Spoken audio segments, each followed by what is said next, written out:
Hai, Assalamualaikum warahmatullahi wabarakatuh dan salam sejahtera. Nama saya Muhammad Hanif bin Osman. Saya merupakan pelajar Bachelor Sains Pertanian tahun 2. Jadi pada hari ini saya akan berbicara berkenaan dengan topik vertigasi.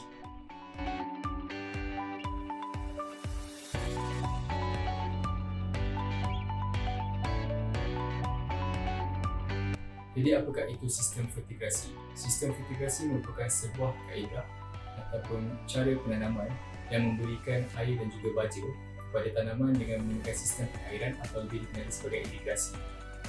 Jadi asasnya kaedah ataupun dalam sistem ini penggunaan ataupun pemberian baja kepada tanaman adalah dalam bentuk cecair ataupun larutan.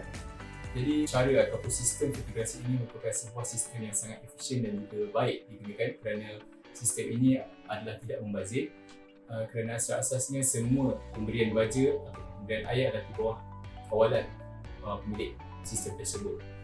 Okey, secara asasnya di Malaysia terbahagi kepada dua kaedah, iaitu sistem vertigasi SPH iaitu struktur pelindung hujan, dan yang kedua adalah kaedah di mana sistem vertigasi tanpa SPH iaitu tanpa struktur pelindung hujan. Jadi apakah itu SPH? SPH ini merupakan sebuah struktur ataupun sebuah sistem yang melindungi tanaman daripada terkena hujan. Jadi sistem kedua itu iaitu sistem tanpa SPH merupakan sebuah sistem terbuka di mana tiada struktur ataupun apa-apa yang melindungi tanaman daripada hujan. Jadi sebelum kita melaksanakan vertigasi, terdapat beberapa perkara yang perlu disediakan terlebih dahulu. Yang pertama adalah sistem pengairan. Secara asasnya, sistem vertigasi merupakan sebuah sistem yang melibatkan sistem pengairan. Jadi sistem pengairan merupakan sebuah perkara yang perlu disediakan kerana ia adalah asas bagi membina sistem vertigasi. Sistem pengairan khususnya adalah terdiri daripada pipe dan juga drip system ataupun dropper, iaitu dialah yang bertugas untuk memberi ataupun menyampaikan air daripada tangki kepada tanaman. Yang kedua adalah media tanaman.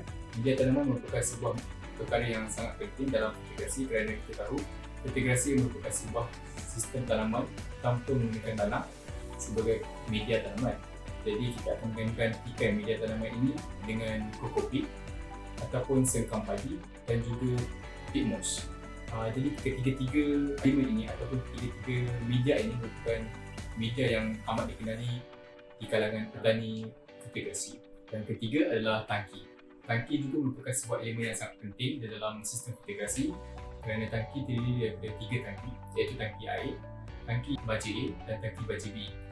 Untuk makluman kalian, tangki baja A dan tangki baja B merupakan dua tangki yang berbeza yang tidak boleh dicampurkan kerana tangki A merupakan larutan air baja yang berbeza dengan tangki larutan B. Dan seterusnya adalah pump. Pump merupakan sebuah komponen yang sangat penting kerana dengan menggunakan pump juga kita dapat menyalurkan air daripada tangki ke sistem tanaman. Seterusnya adalah komponen ataupun kawasan semayan, tapak semayan. Tapak semayan juga merupakan sebuah aspek yang perlu diambil kira kerana sebelum kita melaksanakan sistem vertigasi, kita perlu semai terlebih dahulu anak pokok ke dalam sebuah kawasan semayan, di mana kawasan ini kita perlu mengasingkan daripada pest attack ataupun serangga luar. Jadi tapak semayan juga perlu disediakan terlebih dahulu dan aspek yang perlu diambil kira dalam membina sistem vertigasi. Dan yang keenam adalah alat pengatur masa.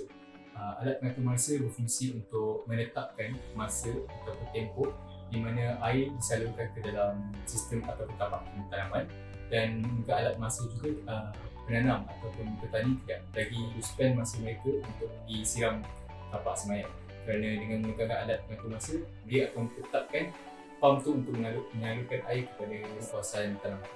Dan seterusnya adalah SPH. Seperti yang saya cakap tadi, dekat Malaysia ada dua kaedah, iaitu sistem vertigasi menggunakan SPH dan satu lagi sistem vertigasi tanpa SPH. Jadi kepada penanam atau petani yang menggunakan sistem vertigasi menggunakan SPH, mereka memerlukan ataupun perlu menyediakan SPH iaitu struktur pelindung hujan terlebih dahulu sebelum mereka menggerak langkah yang ke hadapan untuk melakukan semaian vertigasi. Kerana apa? Kerana struktur ini adalah amat penting bagi menyediakan perlindungan kepada tanaman. Namun kepada petani yang tidak menggunakan SPH ini, ia tidak perlu ragu. Walaupun mereka menggunakan sistem vertigasi terbuka, ia masih boleh mendapat ataupun mencapai kualiti tanaman yang baik. Namun mereka perlu dah meletakkan fokus ataupun penelitian yang lebih rapi dan juga organisasi untuk memastikan tapak semaya mereka atau tanaman mereka dapat dielakkan daripada serangan serangga buah. Namun kepada petani yang menggunakan SPH iaitu struktur penyuluh hujan, terdapat beberapa faktor yang perlu diambil kira dalam pemilihan struktur penyuluh hujan. Yang pertama ataupun antaranya adalah sistem atau struktur tersebut perlulah mempunyai minimum 70% hingga 80% cahaya untuk memasuki tapak tanaman. Yang kedua adalah ketinggian SPH. Ketinggian SPH merupakan sebuah perkara yang perlu diambil kira juga kerana sebagai petani kita perlu melakukan penyelenggaraan terhadap kita punya tapak tanaman. Jadi untuk kita memasuki tapak tanaman tu, kita perlulah mempunyai standard ataupun ketinggian SPH yang di mana kita boleh memasuki tapak tanaman tersebut. Kerana kalau SPH kita, struktur perlindungan kita rendah, yang akan menyukarkan kita untuk melakukan penjagaan di dalam tanaman tersebut, ia juga akan memberi kesan yang tidak bagus kepada tanaman kerana ia sukar untuk diselenggara. Faktor yang seterusnya adalah pengaliran udara yang baik.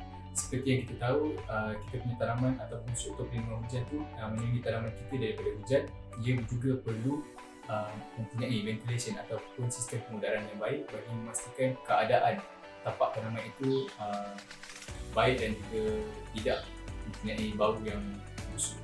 Faktor yang terakhir adalah seiring dengan namanya iaitu SPH, struktur pelindungan hujan.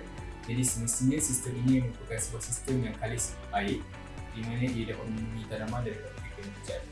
Jadi untuk makluman kalian, antara sayur ataupun tanaman yang sangat dikenali di kalangan penanam ataupun petani integrasi ini, mereka sering menanam sayur seperti tomato, terung, kobis, sayur sawi, bendi, cili dan juga lain-lain. Jadi ini adalah merupakan salah satu ataupun merupakan sebuah alternatif bagi petani dalam menanam sayur-sayuran yang digunakan seharian oleh masyarakat tempatan.